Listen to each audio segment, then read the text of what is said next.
In September of the year 2000, two men in t-shirts and flip-flops walked into one of the most powerful corporate offices in America. They were nervous. The lobby alone was immaculate, movie posters in gleaming stainless steel frames, each circled by a ring of marquee lights. The receptionist, the marble floors, the quiet confidence of a company that had absolutely nothing to worry about. They sat down across from a chief executive officer in beautiful Italian loafers. They made their pitch, and then, very quietly, involuntarily, that chief executive began to struggle, not to laugh. The number those two men had just said out loud was $50 million. dollars. The company they were trying to sell, you know it today as Netflix. As in arc, to understand why John Antioco almost laughed those two men out of the room, you need to understand what the world looked like in the year 2000. The home video rental industry was enormous. By the late 1990s, Americans were spending over $8 billion dollars a year just to rent movies. And the company that captured the largest share of that market, roughly 27%, was Blockbuster Video. Not just large, everywhere. Blockbuster stores occupied strip malls from San Diego to suburban New Jersey. You knew the smell: plastic cases, carpet, that faint hum of the ventilation. Friday night meant Blockbuster. It was as American as McDonald's, as dependable as the mail. The company had over 7,700 stores by the year 2000. Revenue was approaching $5 billion dollars annually. Viacom, one of the biggest media conglomerates on earth, had paid $8.4 billion dollars to buy the chain back in 1994. $8.4 billion dollars. The dot-com boom was exploding around them, yes. Amazon had just started selling things online. Google was barely 2 years old. Broadband internet existed in maybe 4% of American homes. Streaming video, not even a concept most people had heard of. In that world, in September 2000, an unprofitable DVD by mail startup asking $50 million dollars wasn't a threat. It was a punchline. But there's a reason we're telling this story 25 years later. And it isn't because Blockbuster won. The story of Blockbuster begins with a man who had absolutely nothing to do with movies. David Cook was a software developer in Dallas, Texas. His company wrote inventory management systems for the oil and gas industry. When Texas oil collapsed in the mid-1980s, Cook's revenue went with it. He needed a new idea. Fast. His wife Sandy had one. She'd been watching the video rental industry. Thousands of mom and pop shops, disorganized, dimly lit, carrying maybe 200 titles, perpetually running out of popular releases, no system, no consistency, no scale. Cook saw it differently than anyone else had. He didn't see a video store, he saw a data problem. On October 19th, 1985, the first Blockbuster Video opened in Dallas, with 8,000 tapes across 6,500 titles, more than any competitor in the country. Every tape had a magnetic strip, every transaction was logged in a computer, every rental was tracked in real time, in an industry full of clipboard and gut-feeling operations. Cook had built something that ran like a machine. The first store was an immediate hit. In 1987, a serial entrepreneur named Wayne Huizenga came to look at this chain of 19 stores and saw not a business, but a platform. Huizenga had built waste management from nothing into a national empire by buying up small local operators and standardizing them. He recognized the model immediately. He acquired Blockbuster, then he hit the accelerator. At its peak growth phase, Blockbuster was opening a new store every 17 hours, not per week, per store. One every 17 hours, day after day, across the entire country. By 1989, there were 1,000 stores. By 1993, revenue hit $2.2 billion. By 1994, Viacom paid $8.4 billion to own it. The brand was more than a company by then. It was a ritual. Families didn't just rent a movie, they had a Blockbuster night. The tagline, "Make it a Blockbuster night," was one of the most recognized advertising phrases in America. The blue and yellow logo was as familiar as the golden arches, and through the 1990s, the empire kept expanding into the United Kingdom, Australia, Europe. By the year 2000, Blockbuster had operations in 27 countries. It was the largest video rental chain on earth. $9 billion in global market value, 87 million customers, and one line item on the balance sheet that almost no one talked about publicly, but that generated somewhere between 800 million and $1 billion a year. Late fees. If you returned your movie a day late, you paid. If you forgot about it entirely, you really paid. It was predictable, scalable, and deeply, deeply unpopular with customers, but it worked. So nobody in the executive suite questioned it. That would turn out to be a very expensive oversight. Reed Hastings had been charged a late fee himself, supposedly $40. For a copy of Apollo 13, he'd held too long. Whether the story is exactly true or slightly embellished, the anger was real. Because the late fee wasn't just annoying, it was a signal. It told customers, we don't trust you, return it on our schedule, or pay the price. In 1997, Hastings and his co-founder Mark Randolph started Netflix, not as a streaming service. The internet was nowhere near fast enough for that. As a DVD by mail service, with one crucial difference: no late fees. You kept the disc as long as you wanted on a flat monthly subscription, return it when you were done, and your next one shipped automatically. By 1998, Netflix had a website with 925 titles available.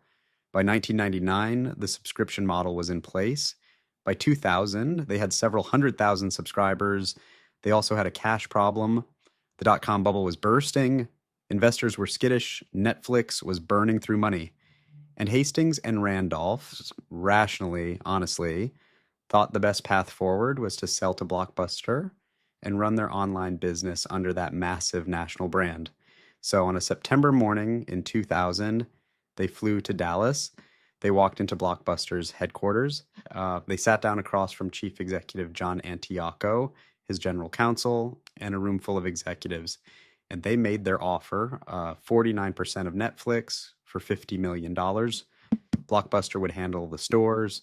Netflix would handle online. Together, one brand. Mark Randolph later described what he saw in Antioco's face when the number was said out loud. A faint turning up at the corner of the mouth, quickly suppressed, but Randolph had seen it before. John Antioco was struggling not to laugh. The offer was declined. Netflix was too niche. DVD by mail was a novelty, not a business. And here's where the story gets more complicated, because he wasn't entirely wrong. Netflix was losing money. Broadband was scarce. The idea of a world where people streamed movies on demand was still science fiction. If you had been sitting in that room in 2000 with only the information available at that moment, the $50 million number probably did sound like a joke. The mistake wasn't laughing at the price. The mistake was never asking the right question. What does this become if the internet gets faster? After that meeting, Randolph walked out and said 2 words. He said, well, shit, Edis. The Netflix went home and got to work. By 2002, Netflix had gone public on the stock market. It wasn't worth $50 million anymore. But here's what's remarkable. Blockbuster had more chances, multiple chances. The door opened again and again, and every time, Blockbuster walked away. In 2004, 4 years after the meeting, Blockbuster finally launched its own DVD by mail service. And to their credit, it worked. Under Chief Executive John Antioco, Blockbuster evolved it into a hybrid model called Total Access by 2007, where customers could mail in discs and exchange them in stores. By late 2006, Blockbuster Total Access was actually growing faster than Netflix. Read that again. Blockbuster was beating Netflix. For a window of maybe 18 months, Blockbuster had clawed back relevance. The board should have funded that strategy. Doubled it. Tripled it. Instead, they fired John Antioco.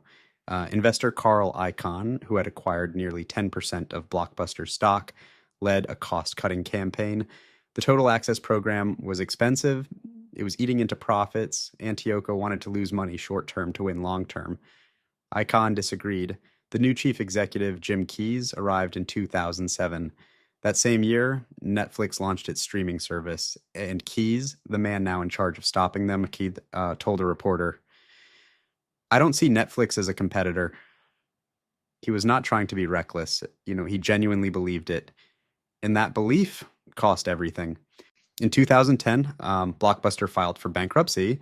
They owed more than $900 million in debt. Their share price, Sahi, which had once traded above $30, had fallen to less than $1. The company that had once employed 84,300 people worldwide was valued at the moment of bankruptcy at roughly May thoughts $24 million. For comparison, Netflix in that same year of 2010 was worth approximately $13 billion. Dish Network bought what was left of Blockbuster in 2011, the brand, the remaining 1,700 stores, the intellectual property for $320 million. The company's own chief executive later called the purchase a poor strategy. Store closures accelerated. By 2014, the last 300 company-owned stores had shut. The last movie ever rented from an official Blockbuster on November 9th, 2013, was a film called This Is the End. What about the people? Tens of thousands of store employees, most of them teenagers, college students, shift workers who'd built their schedules around that blue and yellow logo, found their stores shutting around them, often with little warning. District managers who had opened dozens of locations, who had trained hundreds of staff, suddenly found their careers made redundant by a red envelope and a website. And Reed Hastings and Mark Randolph, the two men in t-shirts who were laughed out of a room in Dallas. Reed Hastings eventually stepped back from day-to-day operations as Netflix co-chief executive in 2023, leaving behind a company worth over $300 billion. Mark Randolph published a book about the early days of Netflix. He called it, and this is not a metaphor, this is the actual title, That Will Never Work. So what does this story actually teach us? Not the obvious things, not innovate or die. Every business school in the world says that. And it means almost nothing without context. Here's what's actually in this story. Lesson 1. Your biggest strength can be the exact thing that blinds you. Blockbuster's late fees weren't just revenue, they were a worldview. The physical store, the due date, the penalty for deviation, these were the architecture of control. That control was so profitable for so long that it became impossible to imagine a business without it. When Netflix arrived with no late fees, no due dates, Blockbuster executives didn't think, we should do that. They thought, that can't possibly work. The $800 million in late fee revenue wasn't just income, it was a blindfold. Lesson 2. The window closes faster than it looks like it will. In 2000, Blockbuster said no.